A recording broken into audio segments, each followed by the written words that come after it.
Halo, apa kabar? Gua Panji Pragiwaksono. Senang sekali bisa bertemu di episode kedua dari The Incredibles, where incredible people share their incredible journey, sebuah kolaborasi antara Asus dan CNN yang didukung oleh Intel Core 11th Generation, breaking the boundaries of performance for thin and light laptops. Nah, seperti episode-episode sebelumnya, kali ini kita akan ketemu dengan seseorang.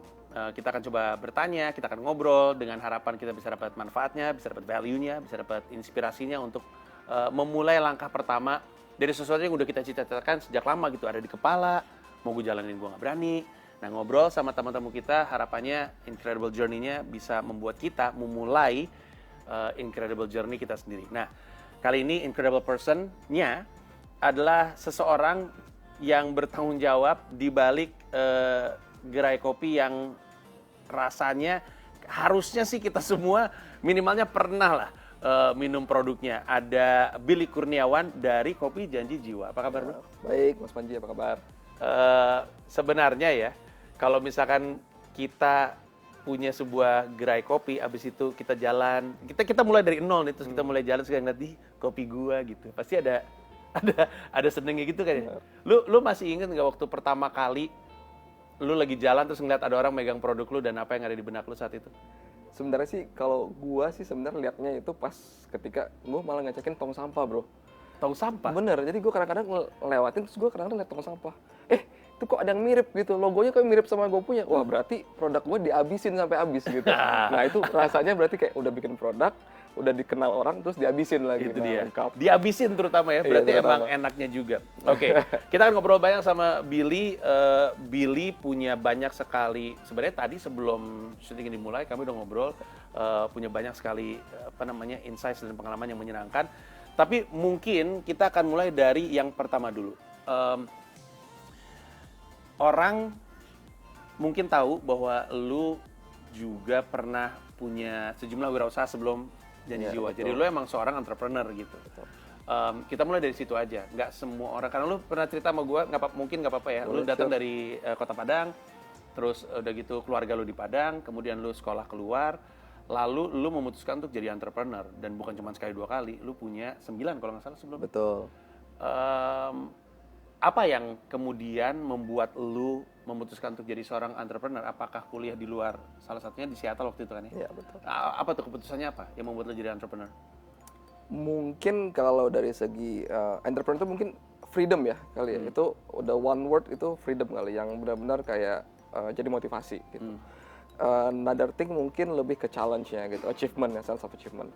Jadi dari dulu sampai sekarang itu gue ngerasa pengennya itu kayak pengen achieve something gitu. Nah, dulu gue sempat ngejar karir juga, kerja sebentar gitu, tapi kayaknya memang bukan buat gue gitu, karena a little bit monoton gitu di kerjaan gitu. Jadi that's why kayak gue pengen create something nih gitu. Tapi setelah gue create something ternyata kayaknya cari masalah sendiri ya, Bro. Iya. Padahal kadang-kadang ketika berwirausaha persis kalimat pertamanya adalah freedom. Bener. Tapi yang mereka nggak sadar adalah bahwa it comes with a huge responsibility di belakangnya. Exactly. Ya. Dan ketika lu bilang bahwa masalah sendiri itu biasanya apa? Apa yang lu nggak lihat ketika lu bercita-cita untuk memulai wirausaha gitu, rada-rada blindsided. Gue nggak ngeh nih sama aspek ini. Oke, jadi kalau in terms of kayak, kalau gue kan memang hobinya itu emang ke F&B ya. Jadi dari 9 bisnis yang dilakukan itu banyakkan itu fokusnya memang ke arah F&B gitu. I try to do something even though kayak bisa dibilang serial, tapi tetap ke satu industri gitu. Nah, ketika membuat sesuatu itu pengennya kan kita ngejalanin sendiri. Intinya pas awal-awal gitu, semuanya kita kerjain, even serving the customer, semuanya kita yang kerjain sendiri. Tapi ada satu sisi di mana ternyata tuh we need people gitu. Dan when people aspect comes, itu berarti kita nggak bisa semuanya gua doang gitu. Jadinya malah we have to think everybody as a team gitu. Nah, itu yang jadi to organize a team, to lead a team itu is very different than you are doing it by yourself gitu. Jadi itu sih benerannya. Dan apalagi Janji Jiwa juga tumbuhnya udah mengagumkan. Di catatan gua sih 3.000 karyawan. Karyawannya ada gitu sekitar segitu. 5 juta gelas kopi per bulan. itu jadi ketika tadi lu bilang lu mulai numbuh orang dan segala macamnya, kita bisa ngebayangin seperti apa pusingnya. Tapi kita tarik mundur dulu, ketika udah menjalankan di F&B, apa yang kemudian akhirnya melahirkan si Kopi Janji Jiwa, dan terutama kenapa jadi Kopi Janji Jiwa namanya, mungkin ada yang belum tahu juga. Oke. Probably kayaknya itu always the first question kali ya. Kenapa sih namanya Kopi Janji Jiwa gitu. Tapi before that, sebelum ini semua gue memang mainnya di bisnis F&B, makanan dan minuman. Tetapi kayak ideal actually itu sebenarnya adalah coffee gitu. Gue pengen tahu banget mengenai kopi, jadi gue sempet ngambil kayak a lot of barista classes pas di awal-awal. Even my family nanya, kamu mau jadi apaan? Mau jadi tukang kopi gitu kan? Ya it was like, kan biasanya semuanya dari segi profesional atau nggak entrepreneurs, kok tiba-tiba jalan sendiri gitu. Tapi because something that I like gitu ya waktu itu. Terus sampai jauhnya gue even bayarin sendiri dengan hasil kerja gue buat ngambil even Q Grader certification gitu waktu itu. Jadi Q Grader itu kayak kita bisa seperti kayak nge-taste coffee, kita tahu bisa grading coffee, sampai kita bisa grading itu bisa dipakai untuk ekspor gitu dari segi kualitas kopi kita, apalagi kualitas kopi Indonesia at that time gitu. Jadi it was truly kayak passion project lah sebenarnya gitu. Nah itulah kenapa namanya ketika mau bikin coffee shop namanya harus mendeskripsikan that passion gitu. Nah sebenarnya itu rada-rada nyeleneh, kita kepikir gimana kalau Janji Jiwa aja sih gitu. Dan actually dan name itu jadi satu segi emotional and sentimental lah buat gue sendiri dan buat mungkin kepada customer yang minum kopi Janji Jiwa. Namanya bagus banget loh, men. Menurut gue ya. Thank you, bro. Tapi kan gue nggak tahu ya, apakah itu nama itu muncul terus langsung jadi Janji Jiwa atau ada nama-nama katro sebelumnya yang mungkin orang nggak tahu. Ini orang nggak tahu aja nih. Tadinya namanya bukan kopi Janji Jiwa, tadinya kopi apa gitu yang kayaknya kita nggak mungkin deh pakai ini. Sempet ada nggak usulan-usulan nama yang akhirnya nggak kepake? Sebenarnya sih kalau Janji Jiwanya itu dilahirkan sebelumnya itu banyak kan malah yang biasa-biasa aja, kayak misalnya itu blue coffee lah atau apa coffee normal lah ya gitu. Terus tiba-tiba kayak nyeleneh dikit, the first name yang keluar ya itu Janji Jiwa gitu. Kayaknya cakep banget nih, bisa nge-deskripsikan kayak rada-rada kayak kita bisa kayak satu store aja bisa kita bikin rapi, cakep, orang bisa talk to the customers kan. Intinya sih seperti itu sih pas initiation of the name Janji Jiwa itu sendiri gitu. Nah terus kan seperti yang lo tahu ya, Janji Jiwanya tumbuhnya mengagumkan beriringan dengan begitu pesatnya tumbuhnya gerai-gerai kopi di Indonesia. Oke, ya. Sehingga pemainnya banyak, mungkin mereka punya bisnis modelnya masing-masing karena yang gue tahu lu franchise sifatnya. Betul. Tapi kalau udah banyak banget, orang akan berasumsi bahwa kalau rasa kopi mah ini subjektif. Maka fokus dari gerai kopi dan mungkin Janji Jiwa adalah di brand dan cerita apa yang ingin sampai ke benak masyarakat gitu atau konsumennya. Nah, brandnya Janji Jiwa ini apa sih? What is the story you're trying to tell gitu through this brand gitu?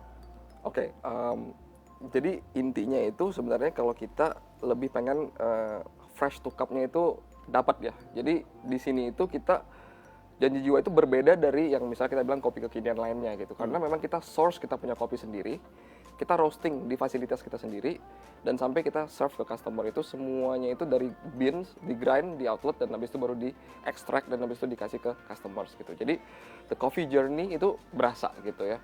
Dan that's always been part of the brand gitu. Di sisi lain itu kita punya tiga value actually.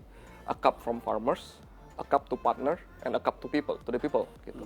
Jadi these three things itu yang menjadi dasar kita sebenarnya actually buat bercerita actually kepada kita punya customer, bercerita dalam arti kata berinovasi, dan juga kepada brand ownership terhadap karyawan kita. Itu semua menjadi mengerucut ke tiga hal tersebut gitu. Jadi it always been the vision of the brand itself gitu. Gimana ya caranya si Janji Jiwa misalnya dalam hal ini, sebenarnya sih brand secara umum, tapi caranya ngukur ketepatan effort branding kita di mata konsumen tuh apa ya? Gimana caranya lo tahu bahwa branding activity itu tepat gitu? Oke. Cerita apa yang lo dapat, komentar apa yang lo dapat gitu? Apa sih, gimana cara ngukurnya?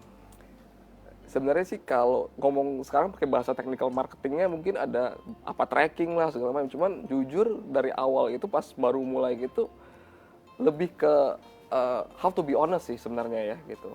Ketika kita menceritakan tentang brand kita, produk kita, dan dari situ kita ukur dari engagement aja gitu. Berapa banyak sih? Paling gampang sih memang the first tracker yang kita bisa nge-track dari hasil kerja kita adalah dari berapa banyak sih yang actually comment dan berapa banyak sih yang actually like atau segala macam. Karena sekarang kan eranya semuanya social media and everything. Jadi that's one of the tracker yang kita taruh sendiri waktu itu. Karena initially kita nggak fasih ya bahasa-bahasa brand tracking lah atau apalah gitu. No, we don't come from that gitu. We come from basic dari awal ngejalanin brand sendiri, tapi we stay true to the vision of the brand. Itu aja sih gitu. By the way kan ketika kopi Janji Jiwanya tumbuhnya pesat, Ya. di saat tadi sebelumnya lu juga pernah bilang lu punya banyak usaha lain di bidang F&B, itu masih pada jalan atau ada yang udah tutup, ada yang lu pindah tangankan, nih lo yang operate deh, gue fokusnya ke sini. Oke. Kayak gimana tuh?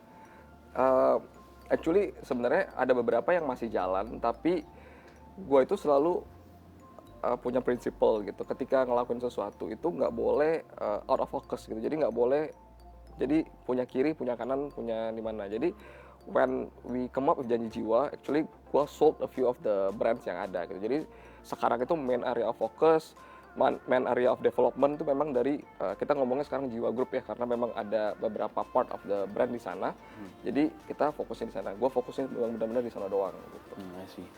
Tadi lu bilang Jiwa Group ya, itu tumbuh dengan sendirinya kan berarti kan ya? Betul. Tadinya kan lu Kopi Janji Jiwa, tapi Betul. karena ada kebutuhan-kebutuhan terus muncul unit bisnis lain gitu. Betul. Akhirnya berdiri holdingnya gitu. Betul, semacam seperti itulah gitu.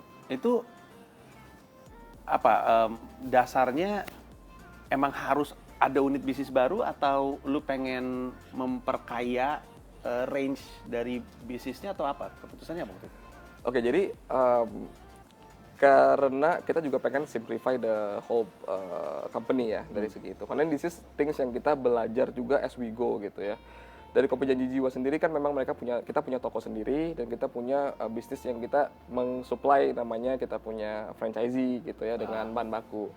Jadi kita dari awal itu pengen bikin satu bisnis yang kredibel, infrastrukturnya benar, dan itu mempunyai value. Jadi bukan bisnis yang hanya dibuat untuk short term doang gitu. That's why kita separate gitu this company. Kita bikin di bawah satu naungan holding, jadi biar rapi gitu. Jadi kita bookkeepingnya rapi. Room for growth-nya nanti juga bisa dari sana gitu. Jadi ya I believe kayak gue percaya kayak semua itu harus dari fondasi dulu gitu. Memang diberkati dikasih satu brand ya Kopi Janji Jiwa sebagai kita punya Kickstarter lah gitu.